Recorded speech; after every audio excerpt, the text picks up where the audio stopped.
after birth died, so the government is administering a deceased estate, okay, in the name of the father.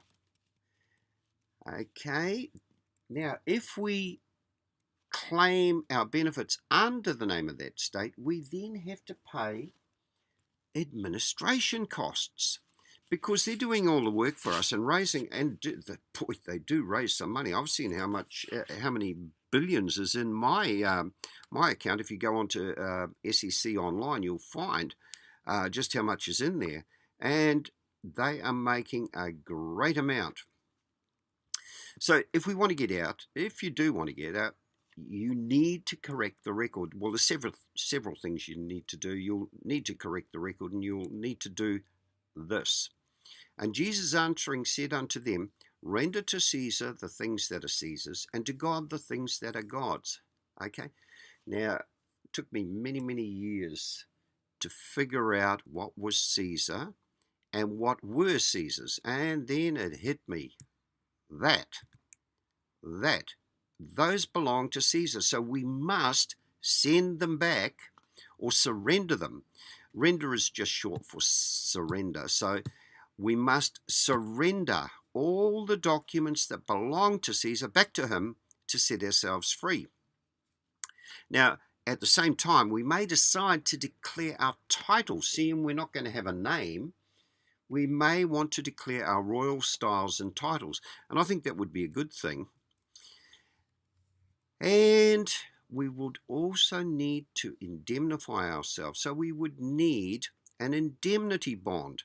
So we would have to issue a bond to Treasury, and we would have to give certain orders to the Treasury with that bond in order to indemnify ourselves, because we can't just go out there and say, for example, you had a car accident and one of their services, which is the ambulance, came out to pick you up.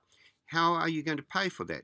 So if you indemnify yourself with a bond, the Treasury, they can pick that up from Treasury, no problem at all.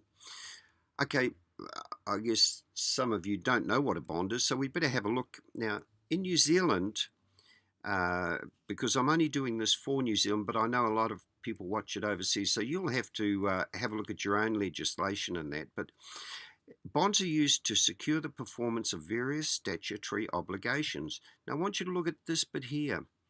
And bonds are commonly used under the Guardianship Act 1968 to ensure the return of children from overseas. Now, in previous videos, I've told you that we were lost overseas, and we were children. So now, if we're going to come back to life, we need to have a bond, and we need to get rid of the guardians that are looking after us.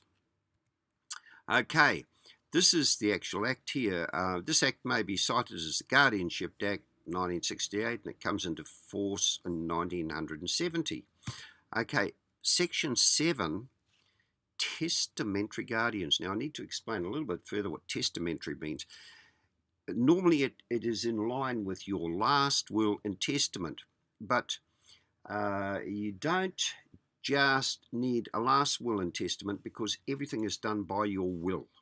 No matter what it is done by your will. And if you look here, may by deed or will appoint any person to be a guardian. So we don't have to accept their guardians. We can appoint anyone to become the guardian.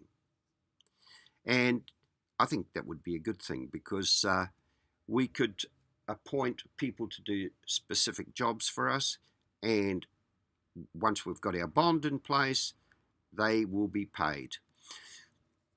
Now, to go further into the bond, I always go to Bovier's online first, mainly because it's accessible to everyone online, and it's also one of the oldest law dictionaries. So that's the address line up there. Go and have a look at bond. Have a look at any of the other words that you're uncertain of, because they all have a different meaning in the legal system.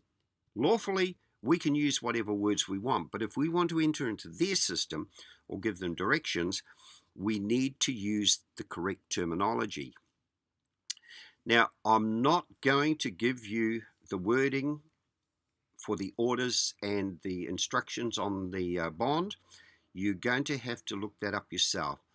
Pretty easy to find online, and one of the best is Winston Shrout. He's done a lot of work on bonds. It certainly helped me in my research over the years was his bonds. He's got it down to an art form, the bonds. So go online and have a look at what Winston Shrout says, look at other people's, and then put your own words on.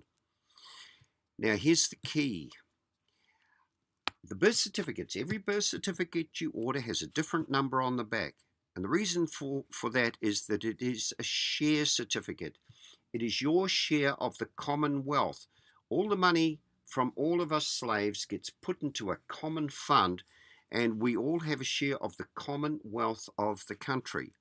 Okay, so you print your bond on the back of a birth certificate, and that is going to be recognized by the Treasury when you send it into the Treasury.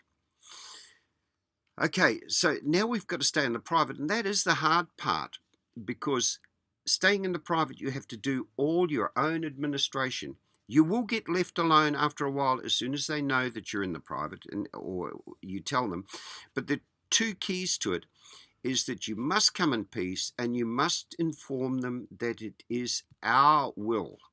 Okay, we come in peace, and it is our will to do whatever we want to do, as long as we are not harming others. Okay, I hope that helps, and good luck on your journey.